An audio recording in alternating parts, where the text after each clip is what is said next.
Hey everyone, and welcome. Today, we are diving into something that's, well, a pretty big deal. We're going to look at our sexuality through a completely new lens, thanks to Sheri Winston's amazing book, Women's Anatomy of Arousal. We're going to figure out why the old maps for pleasure might be leading us down the wrong path, and how to find a much, much better one. Right. Let's kick things off with this incredible quote from Buckminster Fuller. It perfectly frames what we're doing here today. See, we're not just trying to argue with old, broken ideas about sex. Nope. We're here to build a totally new model, a new map that's so much more accurate, so much more effective, that the old one just kind of fades away. So where do we even start? Well, the author calls our current situation the planet of missing information. And the core idea here is that the maps our culture hands us for sex, they're not just a little off. They have these huge blank spots and, frankly, are often completely wrong, especially when it comes to female pleasure. And this is where you really see the huge disconnect. The cultural model, the story we get from movies, from pop culture, says that real sex is intercourse, and it should be this direct flight to a guaranteed orgasm. But the lived reality, what the data actually shows, is that for more than half of all women, intercourse by itself just isn't the most reliable way to get there. That gap right there is the source of so much unnecessary confusion and self-doubt. Which brings us to what might be the single most important message in all of this. If your own experience doesn't line up with that cultural ideal, you need to hear this, loud and clear. It is not you who is broken. The problem has never been you. It's the faulty map you were given. So let's just agree to throw that old map in the trash and start drawing a better one. All right, so the very first step in drawing a new map is to actually understand the territory.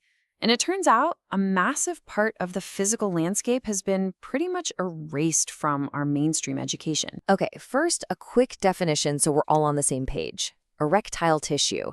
It's this amazing, kind of spongy material that fills up with blood when you're aroused. That's what causes it to swell, get firm, and become way more sensitive.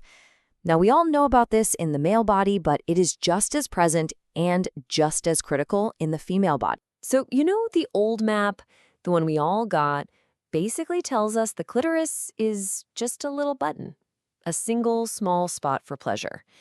This is probably what you saw in your health class textbook, that is, if you saw anything at all. But in reality, that button is just the visible peak of an absolutely massive underlying structure. The author uses this metaphor of a volcano, which is just perfect.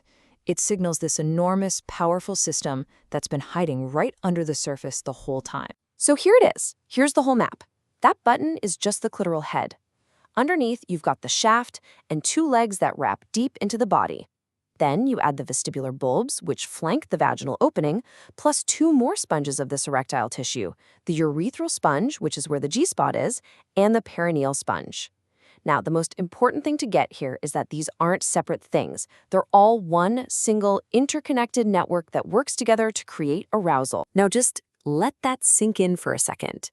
When you add all this up, the full clitoris, the bulbs, the sponges, this entire hidden network is basically the same size as the male erectile system. Wow, it was never missing, it was just left off the map. This one fact completely changes our understanding of the female body and its incredible capacity for pleasure. Okay, so we've got the new anatomy down. Now let's talk about how it all works. The author uses these ancient ideas of yin and yang, not as strict gender roles, but as two different patterns of erotic energy. And this helps explain why arousal can work so differently for different people. Our cultural script for sex is almost entirely based on yang energy.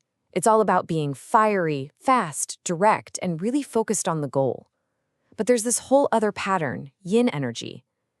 Think of it more like heating a pot of water. It's slower to build. It's all about enjoying the entire journey, not just the destination. And arousal tends to build from the outside in. This explains why a one-size-fits-all yang-focused approach so often falls short when a partner's body responds more to yin. The yin process is kind of like a staircase. You can't just leap from the bottom to the top. The very first step, the foundation, is safety and connection. From there, Arousal builds from the outside in, and the energy slowly starts to accumulate. The water gets warmer. Only after that's been given some time does that full erectile network really activate and swell. And only when you get to the top of that staircase, after the whole journey is respected, does a peak become easily possible. So what happens when we combine this new anatomical map with this new energetic model? Well, we unlock a whole new world of potential. This is what the author calls becoming an erotic virtuoso. I absolutely love this quote because it just demystifies the whole thing. See, erotic virtuosity isn't some magical talent you're either born with or you're not. It's an expertise. It's a set of skills in arousal and orgasm that anyone, literally anyone, can learn, practice, and get really good at. So what does this expertise look like in real life? Well, the new map opens up this huge landscape of possibilities. We're talking about things like becoming multi-orgasmic, experiencing all different kinds of orgasms, and reaching way deeper states of arousal. It means more connection, more intimacy, and gaining this unshakable confidence as the one and only authority on your own body. It means learning to have orgasms from all kinds of stimulation, and yes, even unlocking the potential for ejaculation. And you know, this isn't just about individual pleasure. The author has a vision that's so much bigger. She really believes that by helping people become whole and truly empowered in their sexuality, by honoring both of these amazing energies, we can heal not just ourselves, but our relationships and maybe even our world. So I want to leave you with this final thought. A bad map doesn't just get you lost. It can make you feel broken, alone, and completely disconnected. This new map, it offers a path to confidence, to real connection, and to profound pleasure. So the real question is, what happens to you, to our relationships, to our whole culture when we all start using better maps? Thanks for joining me for this explainer.